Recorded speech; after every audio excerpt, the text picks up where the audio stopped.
করে হইছে তাহলে 20 টাকা হয়েছে।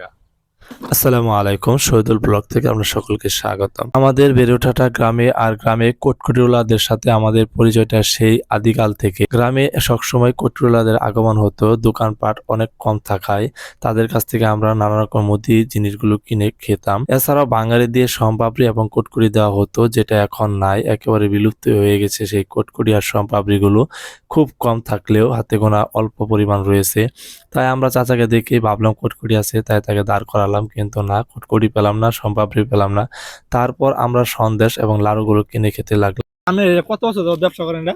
বহুত আমার বয়স হতে হ্যাঁ, বয়স হতে আপনার শুরু মানে ব্যবসা জগৎ এটা শুরু নাকি? মনে করো চাচার কাছ থেকে জানতে চাইলাম তার ব্যবসার বয়স এবং কি এই ব্যবসার সম্পর্কে। চাচা হাসিমুখে তার সকল কিছু আমাদেরকে জানিয়ে দিল। আসলে আমাদের গ্রামের মানুষ যে কতটা সহজ সরল, এই ভিডিওটা না দেখলে আপনারা বুঝবেন না। চাচা কিন্তু অত্যন্ত সরল একজন মানুষ, সে হাসিমুখে প্রত্যেকটি কথা আমাদের সাথে বলে লাগলো।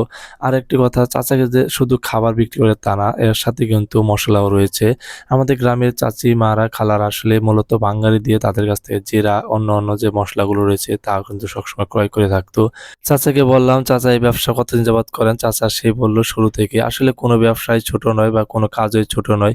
ব্যবসা হালাল জিনিস, আপনি সৎভাবে যদি করে থাকেন তাহলে সেটা হালাল, বা আপনার সৎ উপার্জনের সাথে অন্য কিছু তুলনা বাকি হয় না না। এটার মধ্যে কোনো না। যা বেচেন নগদ ওই বেচেন, পরে মনে করুন একটা দিন থেকে ব্যবসা করি ওই এটা ঠিক আছে, টুকটাক করবো মনে করি কিছু আর। 2-4-5 হাজার টাকা এখন ময়লা আছে থাকবে, এটা যদি ব্যবসা ছাইরা দিন তাও থাক। এর বেশি আর নেই যাই হোক, না এটা কথা ঠিক আছে। রাখতেছে দিতেছে ওটা তার এটা লাগাও হ্যাঁ, না। কারণ ময়লা ব্যবসা তো আবার পরিচিত আছে, বা আপনি যে অনেক কথা মনে বলেন করো যে 30 পরিচিত 35 আছে। বছর ধরে ব্যবসা করতে, তাহলে এই তো বাঙালি মনে করো জমলে ওই আমরা অনেকক্ষণ যাবৎ চাচার সাথে আলাপ আলোচনা করতে লাগলাম। চাচা হাসি মুখে আমাদের সাথে কথা বলতে শুরু করলো। তারপর চাচার কাছ থেকে আমরা বিদায় নিলাম, বললাম চাচা চলে যান, আপনার ব্যবসার সময় নষ্ট করলাম। চাচা বলল না, কোনো সমস্যা নেই, তোমাদের সাথে আলাপ করে আমার অত্যন্ত ভালো লাগলো। আসলে আমরা সকলে চাচার জন্য দোয়া করব, আল্লাহ তাআলা যেন তাকে ভালো রাখে, সুস্থ রাখে সব সময়। আর সকলে ভালো থাকবেন, সুস্থ থাকবেন। আজকের মতো বিদায় নিচ্ছি, আল্লাহ হাফেজ। পরবর্তী ব্লগে দেখা হবে ইনশাআল্লাহ।